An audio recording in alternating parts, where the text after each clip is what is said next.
சத்குருவே சிவம், சத்குருவே அனைத்தும். இன்னைக்கு ஒரு கதை. அன்பு, பாசம் எது வேணால் வச்சுக்கலாம். இதோட தலைப்பு நம்மளுடைய எண்ணத்துக்கு ஏற்ற மாதிரி வச்சுக்கலாம். வட மாநிலத்தில் ஒரு கிராமத்தில், நீலாம்பூர்ன்ற ஒரு கிராமத்தில், நான் இது இல்லாமல் படித்த கதை தான் உங்களுக்கு சொல்கிறேன்.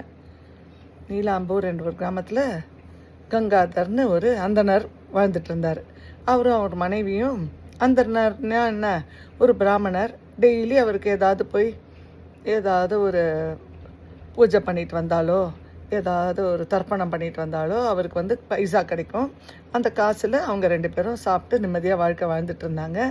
அந்த ஊரில் பஞ்சம் தலைவிரிச்சு ஆடுது. பஞ்சத்துக்கு ஒருத்தருக்கும் ஒரு பைசாக்கு வழி இல்லை. அந்தனர் என்ன பண்ணுறாரு, ரொம்ப கஷ்டப்படுறாரு. ஒன்றுமே இல்லையே. அவங்க கொடுக்குற பணத்தில் காலையிலையும் ராத்திரிக்கும் சாப்பாடு அவங்க மனைவி செஞ்சு கொடுத்துருவாங்க. எப்படியோ சாப்பிட்டு அவர் பழப்பம் நடத்திட்டு இருந்தார். பெரும் பஞ்சம் வந்த உடனே என்ன பண்ணுறது ஒன்றுமே புரியல. இன்றைக்கி எப்படியாவது போய் பணம் சம்பாரிச்சிட்டு வரணும், அப்போ தான் நம்ம வீட்லேயே நம்ம சாப்பிட முடியும், இல்லாட்டி கஷ்டப்படணும் நம்ம அப்படின்னு அவர் நினச்சி இப்படி காடு வழியாக நடந்துட்டுருக்க சார் திடீர்னு ஒரு குரல் சமீன்னு கத்துறாரு ஒருத்தர். யாருன்னு திரும்பி பார்த்தா, நான் குஜராத்தி, இன்னைக்கு எங்கள் வீட்டில் தர்ப்பணம் பண்ணணும், தர்ப்பணம் பண்ணிட்டு போங்க, நாங்கள் தேடிட்டு இருந்தேன் ஆளை, வாங்க அப்படின்னு சொன்னோன்னே இவருக்கு ரொம்ப சந்தோஷமாகிடுது.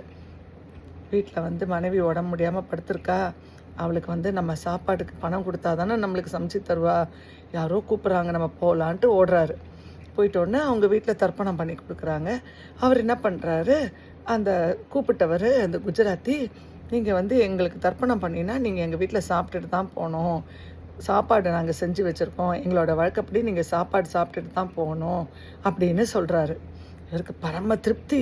இவருக்கு சாப்பாடு கிடச்சிருச்சு, என்ன நம்மளுக்கு பண கஷ்டமும் போச்சு, சாப்பாடும் கிடச்சிருச்சுன்னு சொல்லி அவங்க சாப்பாடு போட நல்ல வயிறார சாப்பிட்டு அவங்க உள்ளே போகும்போது இவர் என்ன பண்ணுறாரு, இவர் வேஷ்டியில் பூரி, கொஞ்சம் ஸ்வீட்ஸு எல்லாத்தையும் எடுத்து இவர் வேஷ்டி இடுப்பில் முடிஞ்சு வச்சுக்கிறாரு. எல்லாம் சாப்பிட்டு முடிச்சுட்டு அவங்க கொடுக்குற பணத்தை வாங்கிக்கிட்டு வீட்டுக்கு ஓடி வராரு. கிடுன்னு ஓடி வராரு ஒய்ஃபை பார்க்கறதுக்கு, அவர் மனைவியை பார்க்க வராரு. மனைவி பார்த்திங்கன்னா உடம்பு முடியாதவங்க, அப்படியே படுத்த படுக்கையில் அவங்க இருக்கிறச்ச வாயில் பூரி அடைக்கிறாரு. இப்போ மனைவி சொல்கிறாங்க, நான் கிளம்புற நேரம் வந்துருச்சு, நீங்கள் இந்த பூரியெல்லாம் உங்களுக்கு டெய்லி நான் காலை சாப்பாடும் இரவு சாப்பாடும் செஞ்சு தருவேன், இந்த சாப்பாடெல்லாம் வச்சுக்கோங்க, நீங்கள் இரவு சாப்பிட்றதுக்கு வச்சுக்கோங்க, நான் கிளம்புற நேரம் வந்துருச்சு, என் வாயில் கொஞ்சம் கங்கா ஜல் விடுங்க, நான் கிளம்புறேன் அப்படின்னு சொல்கிறாரு. அவர் ரொம்ப வருத்தப்படுறாரு. ஆனால் அந்த பூரி வாயில் இறங்கலை. மீதி பூரி அவர் வச்சுக்கிட்டாரு. மனைவிக்கு கங்கா தண்ணியை ஊற்றி அவங்கள மேலோகம் போகிறதுக்கு வழி அனுப்பிச்சிட்டு, அவருக்கு பாருங்கள், அவருக்கு அப்பவும் தன் கடமை, தன் பாசம், புருஷன் மேலே இருக்கிற அன்பு, அதனால் சாப்பாடை வச்சுட்டு அந்த அம்மா கிளம்புறாங்க. எவ்வளோ பாசம் பாருங்கள். நம்ம அன்பு பாசத்துக்கு அடிமை. நம்மளும் நம்ம குடும்பத்தில் அன்பாக பாசமாக எல்லார்கிட்டையும் நம்ம அனுசரித்து கரிசனையாக நடந்துக்கிட்டோன்னு வைங்க, நம்மளை எல்லாரும் நம்மளையும் நேசிப்பாங்க, நம்ம மேலேயும் ரொம்ப பாசம் வைப்பாங்க. நீங்களும் செய்கிறீங்களா? இதே மாதிரி பாசம் செய்கிறீங்களா? பாசம் செலுத்துங்க, உங்களுக்கு திருப்பி பாசம். எப்போவுமே நம்ம எது கொடுக்குறோமோ அது திருப்பி நம்மளுக்கு வந்துடும். அதே மாதிரி தான் நம்ம எவ்வளோ அன்பு செலுத்துகிறோமோ திருப்பி நம்மளுக்கு அன்பு நிறைய கிடைக்கும். எவ்வளோ தானம் பண்ணுறோமோ அவ்வளவும் நம்மளுக்கு நல்லது. நம்ம சந்ததிகள் நல்லா நம்மளை வாழ்த்தி நல்லா சந்தோஷமாக வாழ்வாங்க.